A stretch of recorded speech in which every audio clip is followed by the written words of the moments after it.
Retired early, sold our house, and left everything behind to travel the world. Can you believe it? We're now in Lyon. How did we get here? That's a big question. And it's a long story, but it's a good, fun process. And we're going to show you how we did it. We were planning our retirement since our youngest was graduating from high school and headed off to college, and thought, well, we should be focused on our retirement next. We've got the kids done. And as we were investigating that, we realized that we didn't know what we wanted to do in our retirement. We still had 10 to 15 years to go, though. Yeah, so we had a lot of time. Yeah, we were ahead of the game, but that's how it started. We just started looking into that and making sure that our 401ks were set and our Roth IRAs were set. And as we were doing that, we thought, are we supposed to buy a property somewhere where it's not snowing? Because we're from Boston and the winters are a little harsh sometimes. Yeah, and they call it snowbirding, where you leave the winter months and go somewhere else, somewhere south. Yeah. So we were thinking about North Carolina, South Carolina, Florida, who knows? But then we started to really think outside of the United States and took a trip to Portugal, hoping that that would be our snowbird option. But then found our way to not wanting to settle in just one place and thought, why don't we just travel the world? Yeah. But in order to do that, we had to have the funds to do that because we're not of retirement age yet. Right. So where do we get those funds? Right. Where do we get those funds? And we realized that in order to do that, instead of buying property, selling, downsizing and selling our home and buying property somewhere else, that what we should probably do is just sell our home and live off of that. To extend the gap between now and when we have access to our retirement funds. So we're Scott and Liza, and we're in our 50s, and we're trying to figure out how to bridge the gap between our now years to our retirement years and how we can fund that. And we're going to do that traveling across Europe at the moment. And today, right now, we're in Lyon, France. And we're so excited that we made it here. So we want to share with everyone how we did it.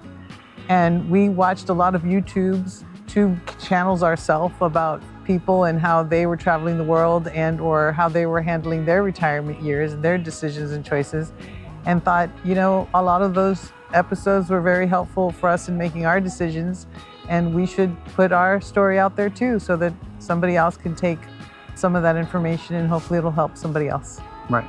So we'll break down costs, logistics, credit cards, banking, everything that you need to know, what it would take to live overseas. To retire abroad. Yeah. The decision to retire early and slow travel the world wasn't an overnight decision for us at all. Work in progress. Yeah, all the time. It took a good 4 to 5 years to start discussing what should we be doing in preparation for our retirement. How is our retirement funds looking? Are we prepared? Where are we going to go? Right. What do we want to do in our retirement? What are we going to do when we have access to our 401ks? And then we just started from there. And it, like I said, 4 years of changing our minds, making a better decision, watching videos, hearing other people's stories, and just changing our plans. We probably would have continued to make plans and change our plans if it weren't for the day that we called the realtor and finally made an appointment. Yeah, it was ever evolving possibilities, I think, until we really made that appointment. Or I did. You told me called when I got home one day. I called and I was like, no, let me just do this and, let's get this going. And it was exciting. It was exciting to have something in the books. And once we had the appointment with the realtor, it was go, go, go from there. And we basically waited until after the new year. And it took us 3 months in total. No time whatsoever. We didn't even have time to emotionally adjust to actually giving up something that we've been in, because that house was part of our family for a while. You definitely have a heartache when you're going to leave something that you've been in for so long. You worry that, what's it going to be like without this as our home? Yeah. You just... And are we giving it to good people? We want another nice family to move in. It's a great neighborhood. Yeah. So it's all those tough decisions that we didn't even have time to kind of consume, because everything happened so fast when after the first appointment with that realtor. Yeah. I mean, she was like, don't do anything. And I was like, I'll paint anything you want. Will that make it an extra 10 grand? So we need some money for our trip. Right. We had to start selling things and packing things and deciding what we were going to keep. Donating were we going to keep things. anything? Yeah, what were we keeping and where were we going to keep it when the stagers came in? They decided what we should keep for the open houses and what they needed us to get out of there, and the timing of selling these items or giving them away wasn't lining up, so we had to get a storage facility to help us out with that. It was 3 months of go, go, go. Every day was just something new that needed to get done, and we got it done. And we thought we were ready the whole time. Yeah, well, imagine had we not gotten as far as we had. If we hadn't done all the downsizing that we had already done, then we would have been out of our minds. So it was go, go, go, and then we had perfectly planned a trip to go visit our eldest daughter and our grandkids. Yeah, it was a good. It was a good plan to be out of the house and be away. But we planned that before we called the realtor.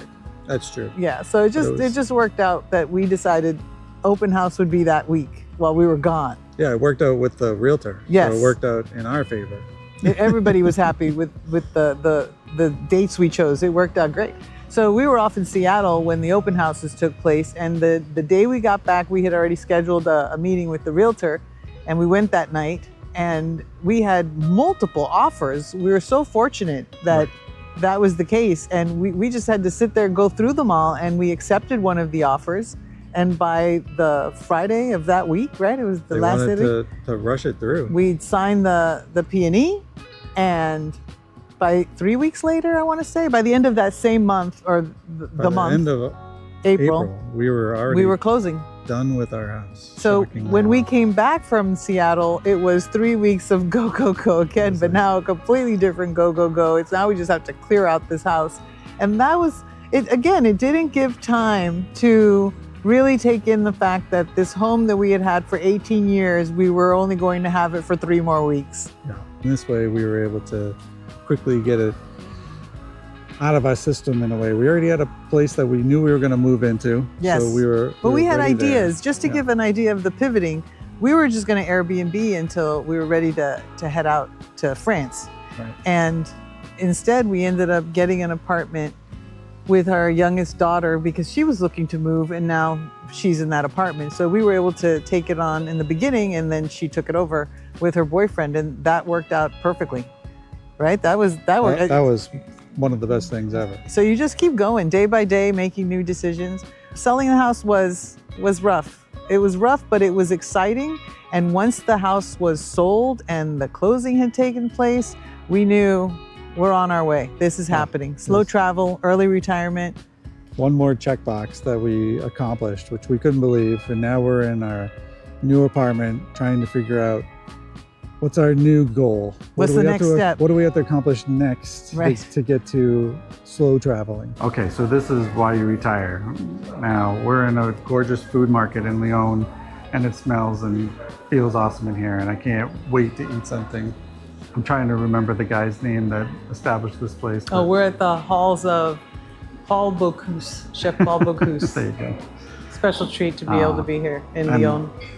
It feels awesome. I'm glad that we're here.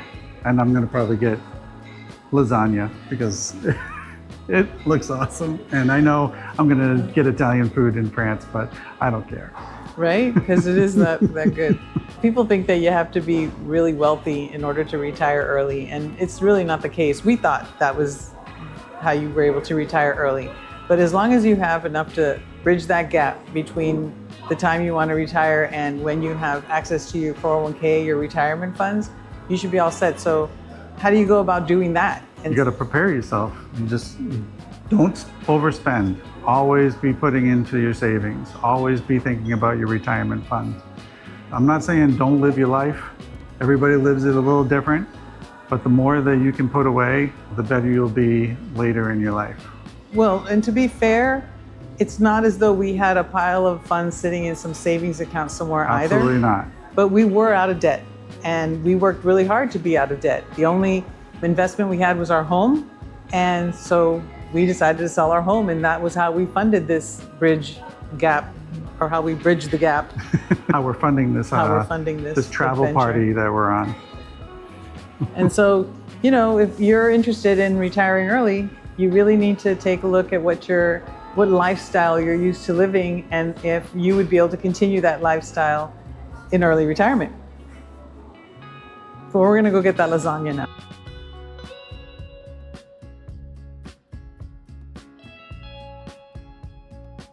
We watched a lot of YouTube channels to help us get the information we needed to make the decisions we needed to make. A lot of good inspiration. Yeah, right? and inspiration for sure to slow travel, retire early, what to do with our 401k finances. Because now we knew we wanted to do it. Right. We were kind of mentally prepared to do it. And sometimes I couldn't find new channels that would maybe have more relatable information for us. You know, maybe that they're coming from where we started and where they're headed to where we're headed. And so we just thought it might be helpful if we put out a channel that gave our information, and it might be helpful for somebody else. And so we're going to include information about how we got here, the steps we had to take back in the US in order to get ourselves to Europe. Because there's a lot of preparation. Lots of There's a lot of things you preparation. need to put in place. Like we told you before, we're going to put logistics and living and banking on this for you. So we'll get down into the nitty-gritty. Yeah, we're definitely going to share as much as we can about everything, you know, because selling the house, that gave us the money that we needed and the freedom to do what we're Definitely unlocked our lives to be able to not walk away, I'd say, from where we were, but to kind of like start anew.